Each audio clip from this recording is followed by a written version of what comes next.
L'Olympique lyonnais affrontait ce soir l'Olympique de Marseille au Parc OL et victoire de l'Olympique lyonnais 1-0. Salut à tous les amis, salut les gones, c'est Mika, très heureux de vous retrouver pour débriefer ensemble ce match, cette belle victoire de nos joueurs 1-0. L'OL est leader de la Ligue 1 à l'heure où on se parle, 3 matchs, 3 victoires après Lens à Bollaert, Metz à la maison, l'OM à la maison, le grand chelem pour nos joueurs qui débutent la Ligue 1 de la meilleure des manières. Ça fait vraiment très plaisir les amis, je suis très content, très heureux de parler de ce match avec vous. Alors il y a plein de trucs à dire, il y a plein de choses à voir ensemble, des petits points qui ont été vraiment intéressants, d'autres un petit peu moins, et pour le coup ce match là je pense qu'il faut le lire de deux façons. Il y a un petit peu deux histoires de matchs différentes durant 45 minutes et durant 45 autres minutes en seconde mi-temps. Tout ça on va en reparler ensemble, mais ne bougez pas. Avant de commencer les amis, si vous aimez le contenu, pensez au petit pouce, c'est gratuit, c'est rapide, ça prend une demi-seconde là maintenant.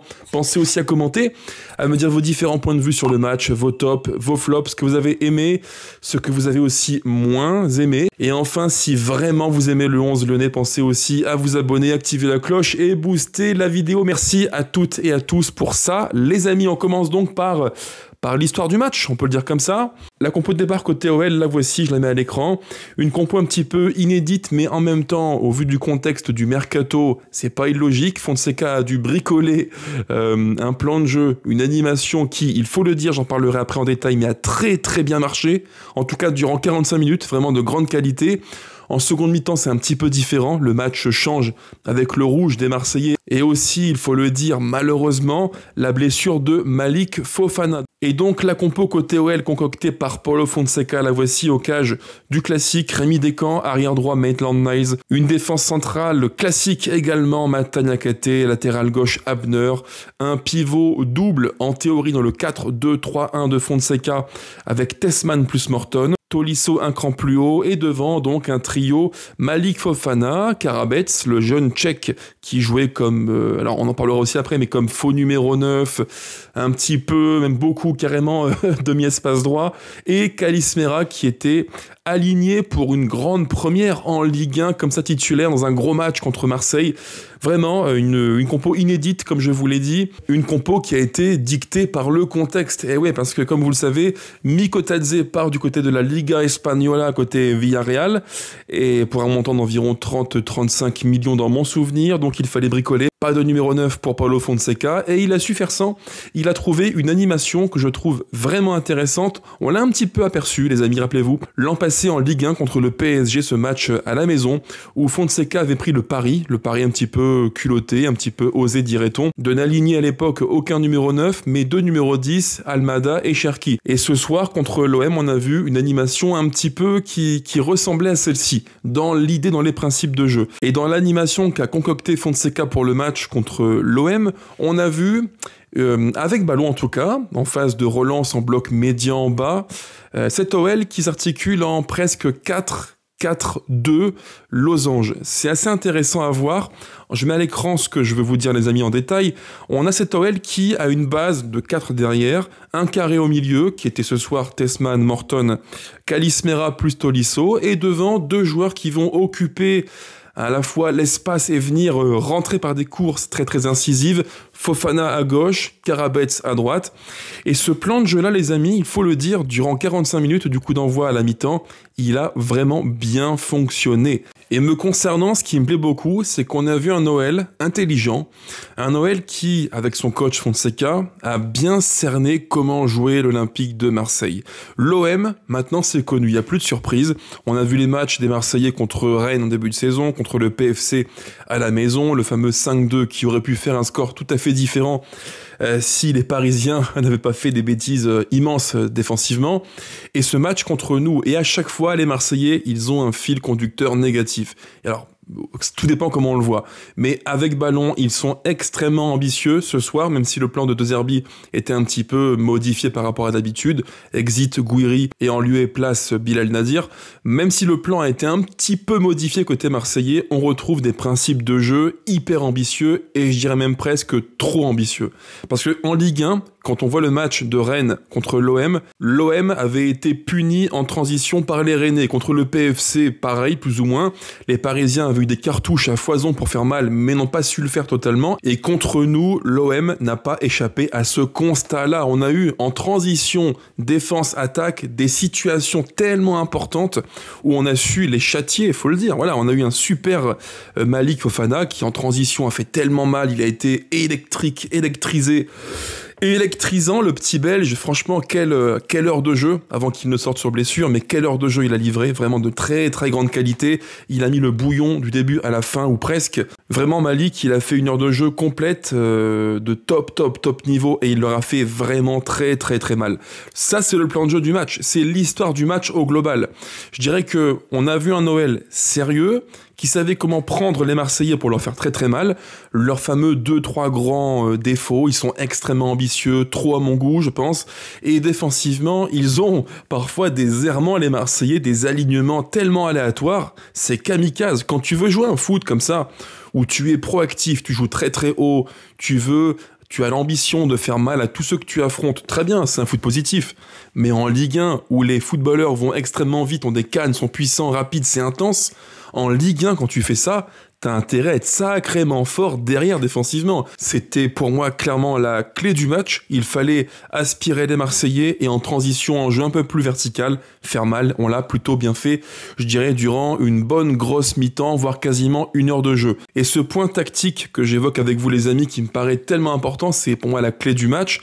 Il a été bien géré par l'OL durant un bon bout de temps. Et c'est ce qui fait la différence en fait. Si on reprend le fil du match, ce qu'on peut dire c'est que l'OM est venu avec l'intention de jouer, de se livrer, d'être agressif, porté vers l'avant résolument. Ça, on ne pourra pas leur retirer. Mais ce qu'on peut dire aussi, c'est qu'en retour, l'Olympique Lyonnais, notre OL, a été sacrément intelligent. Le plan de jeu de Fonseca, pour moi, il est gagnant. En tout cas, sur une bonne heure de jeu. L'ultime demi-heure, j'ai quelques petits points de réserve que j'évoquerai après, mais sur 2/3 du match, je trouve que le plan de jeu de Fonseca est un pari gagnant. Parce que l'OL a joué avec intelligence, sans trop se livrer. Fonseca et son staff, comme vous, comme moi les amis, ils ont vu les matchs de l'Olympique de Marseille. Ils ont vu les défauts, les carences, les limites, et aussi les prises de risque. Les prises de risque. Je vous le dis franchement les amis, l'ambition des Marseillais, moi, elle m'a presque choqué. Il y a une séquence de jeu, aux environs de la, je dirais, 20e minute de jeu, où j'ai fait un screen, littéralement, tellement ça m'a choqué.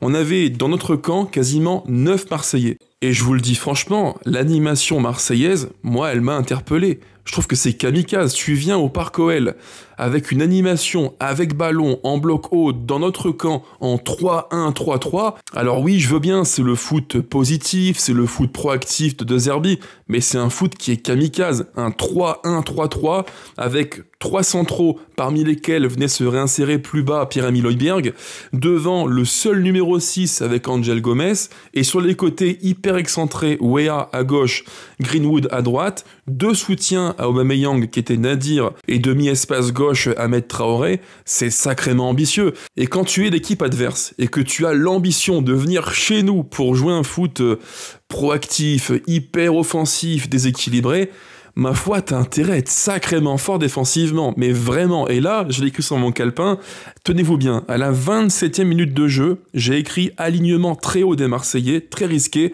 presque kamikaze, première alerte. On est à la 27e minute de jeu. Et quelques temps après, environ 3 minutes plus tard, qu'est-ce qu'on a? Une deuxième alerte qui ce coup-ci sera fatale pour les Marseillais. Encore une fois, un alignement kamikaze que gère vraiment très bien nos joueurs. Profondeur, attaque de l'espace, Fofana se fait sécher par Egan Riley, carton rouge indiscutable, et Marseille est puni. Marseille est puni par un plan de jeu qui, je trouve, est déséquilibré, ambitieux, prétentieux, et kamikaze. C'est kamikaze de venir chez nous, alors que dans notre 11 au départ, tu as un joueur qui est tellement fort en rupture, en transition, en jeu vertical, Malik Fofana. C'est quand même sacrément culotté et fou de se dire que Fofana, sur 30-40 mètres, avec tout l'espace devant lui, ne serait pas une menace à prendre en considération. C'est de la folie pure. Alors tant mieux, ça nous arrange bien, moi je suis heureux, on gagne, c'est super. Mais franchement, si j'étais Marseillais ce soir, le plan de jeu de De Zerbi, waouh, ça pose question. Alors ça, c'est durant une mi-temps. Un OL qui Fini la mi-temps à 11 contre 10, carton rouge pour Egan Riley comme je vous l'ai dit. Une mi-temps qui montre bien que l'on fait tout quasiment bien de A jusque, je dirais, Y. Alors il manque le Z. C'est quoi le Z? C'est la finition. Parce qu'on a plein de situations, plein de belles séquences bien amenées, bien pensées, en transition, en jeu vertical, c'est bien.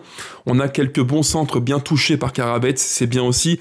Mais il manque dans la boxe de Rouli, ce numéro 9 qui peut, sur un jeu de corps, un jeu de tête, un geste juste, faire la différence et conclure nos belles séquences. C'est dommage, on fait tout presque bien, mais en même temps, comment vouloir au staff et aux joueurs quand tu sais que le mercato te plombe à J-2 d'un tel match? C'est comme ça, voilà. Donc le bricolage, tôt ou tard, tu le payes.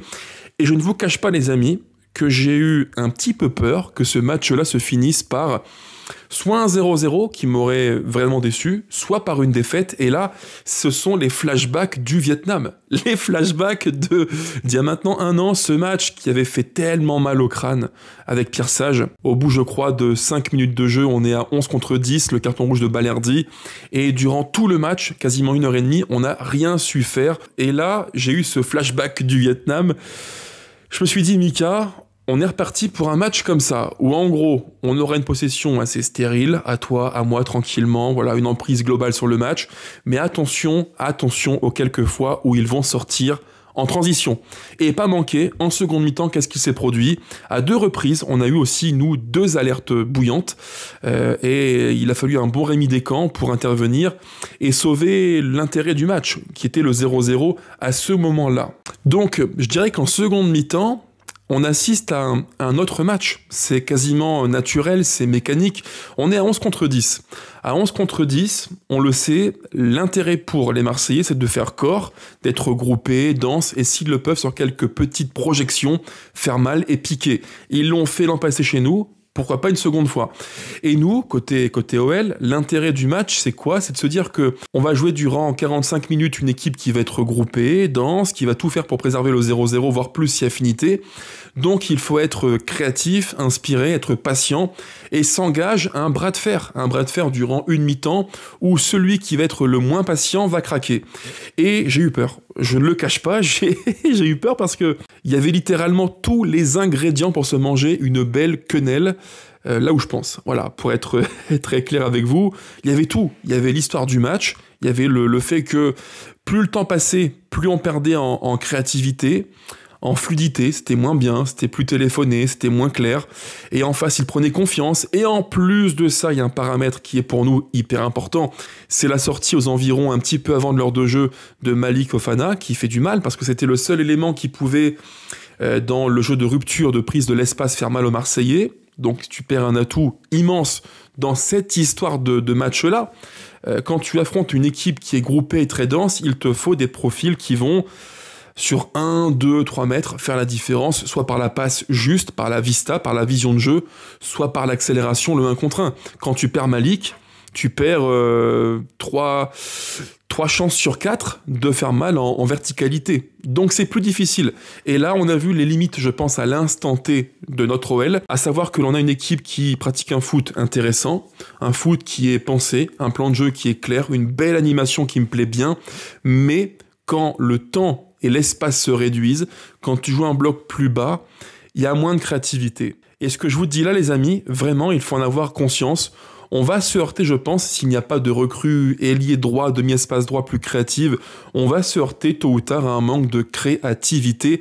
On l'a vu, je dirais, durant... Allez, pour être très franc avec vous les amis, je dirais durant une bonne demi-heure. Du coup d'envoi de la seconde mi-temps, je dirais jusqu'à à peu près la 80e minute de jeu, l'OL ne produit pas grand-chose avec le ballon en phase offensive en bloc haut. Il se passe pas grand-chose, quoi. C'est un petit peu convenu, c'est scolaire, beaucoup de centres, beaucoup trop de centres. Clairement, on a abusé des centres, c'était beaucoup trop. Et pour moi, une équipe qui centre autant, des dizaines de fois sur un match, c'est pas bon signe. C'est la preuve que dans le jeu, dans la construction des séquences de jeu, il y a un manque de créativité et d'imagination. Quand tu manques d'imagination, qu'est-ce que tu fais? Eh bien, tu vas à la facilité, tu vas sur un jeu plus direct, soit l'exploit individuel, compliqué, soit un jeu plus vertical, plus direct, plus long ballon. Et là, en l'occurrence, c'est ce qu'on a fait durant un bon bout de temps du match, beaucoup trop longtemps. On a vraiment abusé des centres, à tous les niveaux, à droite, à gauche, trop. C'était vraiment trop, et ça a montré aussi nos limites d'un point de vue créatif. On avait du mal à contourner ce bloc marseillais qui était bien groupé, avec De Zerbi qui a clairement donné le ton en seconde mi-temps, avec l'entrée de Ulysse Garcia, où il voulait vraiment occuper toute la largeur, combler les espaces et empêcher le plus possible l'OL de prendre les côtés.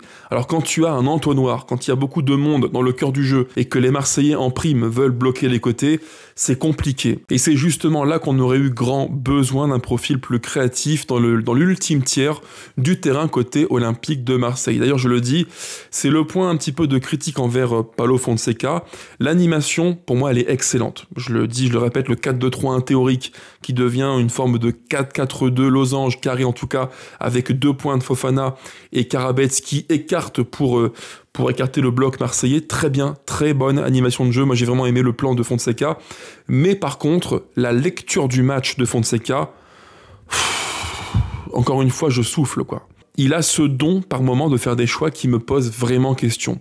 Aux environs de l'heure de jeu, on voit tous que l'OL se heurte à un mur, que le match fait ça. Hop, un peu en décrescendo. On le voit tous, c'est plus difficile, c'est moins fluide, on se heurte à un bloc qui est groupé et dense, il te faut quelqu'un qui va insuffler un nouveau rythme. Il te faut un joueur qui va créer par un geste plus juste, par une finition, qui va créer quelque chose. Et quand Fofana sort sur blessure, Fonseca fait rentrer Nicolas Tagliafico. Alors ce choix de coaching-là, les amis, dans mon canapé, je me suis dit, bon, ok, qu'est-ce qu'il va nous faire? Alors, il fait monter d'un cran Abner, très bien, pourquoi pas, mais je me dis que dans ce moment du match-là, où tu as un OL qui doit faire la différence à 11 contre 10, face à un bloc qui est groupé, je me dis, mais Paolo, vas-y, quoi, va au bout de tes idées, de ton intention de jeu, assume le déséquilibre. Cette phrase-là, les amis, assumer le déséquilibre, l'an passé, je l'ai dite peut-être une centaine de fois. C'est beaucoup.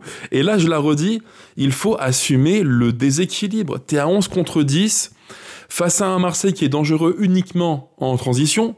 Tu contrôles plutôt bien. Niakate fait un gros match. Mata est bon aussi. À part 2-3 alertes marseillaises, on est assez tranquille. Donc qu'est-ce que ça te coûte de faire rentrer quelqu'un qui va pouvoir devant peser un peu plus et sur potentiellement un bon geste faire une différence? Fais-moi entrer plutôt Pavel Schulz. Pavel Schulz, il entre à 20 minutes du coup de sifflet final, alors que tu es à 11 contre 10 dès la 35e minute de jeu, je crois, dans mon souvenir. Enfin, quand même, quoi. Je pense que vous, c'est pareil, les gones. On s'est tous dit, aux environs de l'heure de jeu, que le match prenait un chemin pas top du tout. Et je vous le dis franchement, les flashbacks du Vietnam, je les ai eus. Vous, c'est sûr aussi, vous me direz en commentaire, j'ai revu le match de l'an passé.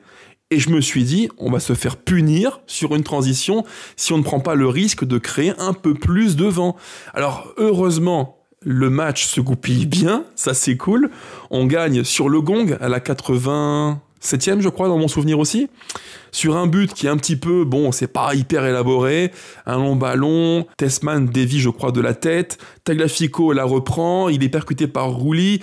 Le ballon revient sur Pavel Schulz qui la tape de la cuisse gauche. But contre son camp des Marseillais. Bref, un cafouillage complet, mais on s'en fout. Victoire de l'OL 1-0, c'est le principal évidemment. Mais ça a été loin d'être facile. Attention à ça.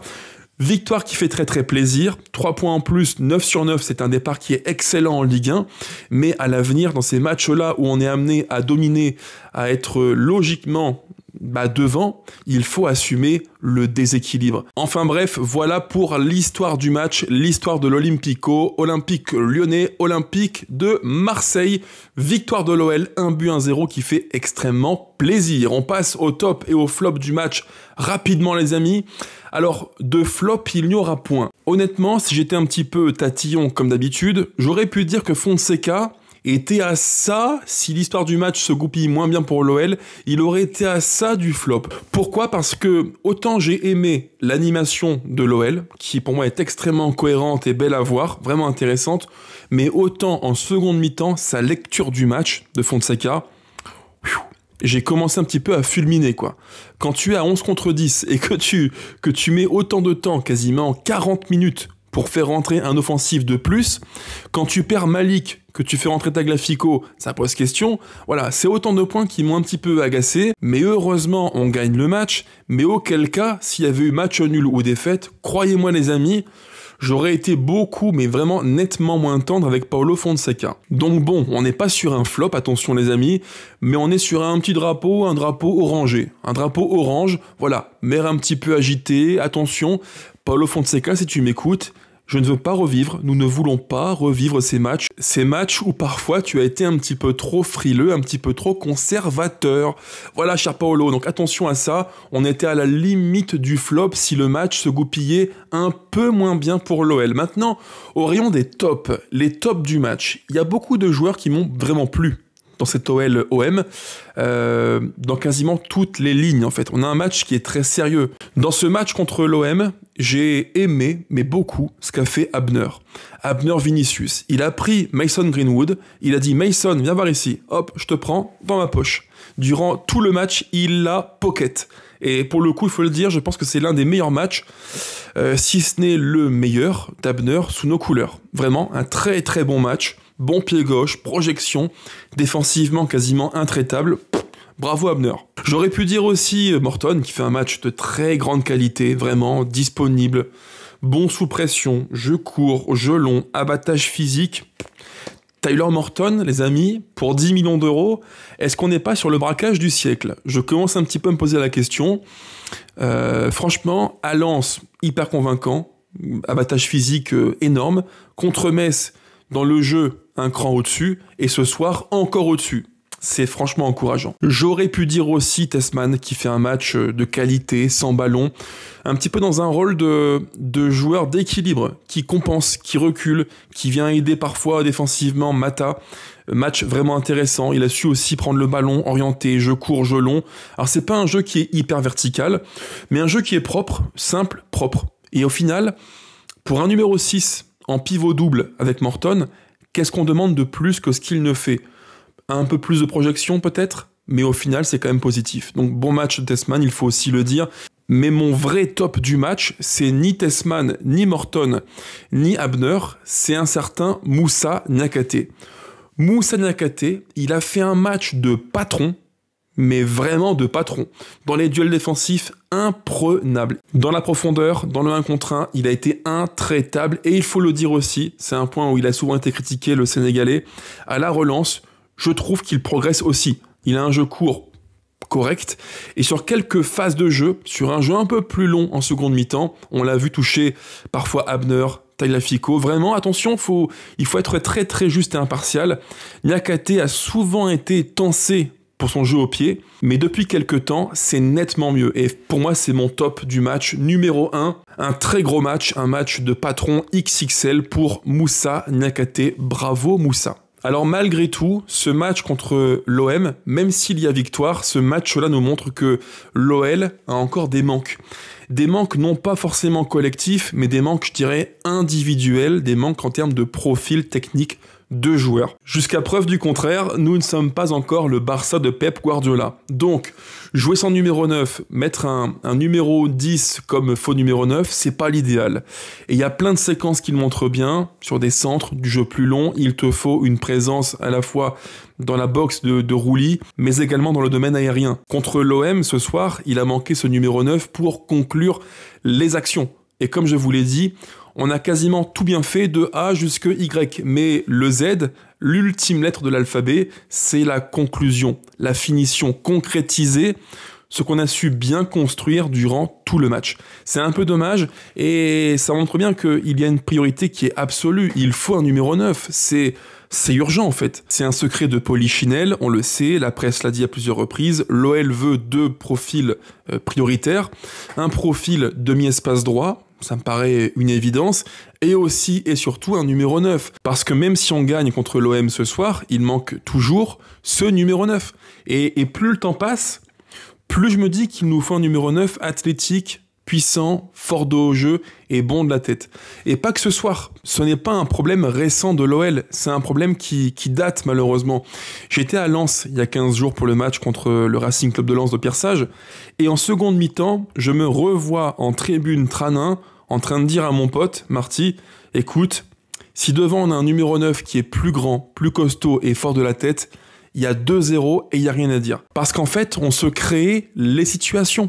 On a les centres, on décale pour le centreur, mais il manque devant une présence physique aérienne pour faire la différence. Donc moi les amis, je milite pour un profil. La presse l'a un petit peu évoqué chez Ligue 1+, c'était quand hier je crois, via Monsieur Castaldi. Moi je milite pour un profil comme Tige Dalinga, l'ex-toulousain, parce qu'il est grand, bon finisseur, bon dos au jeu, puissant.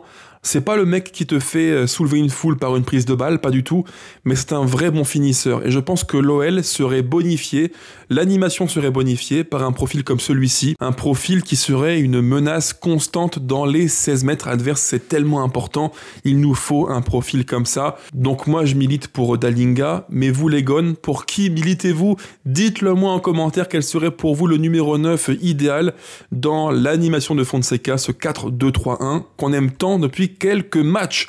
Sur ce, les gones, portez-vous bien. Je pars me coucher, fini les vacances, c'est pour moi demain la rentrée et il faut être en forme. Ciao, ciao les gones. Je vous embrasse toutes et tous. À très vite et allez l'OL plus que jamais. Ciao, ciao. C'est un seul olympique.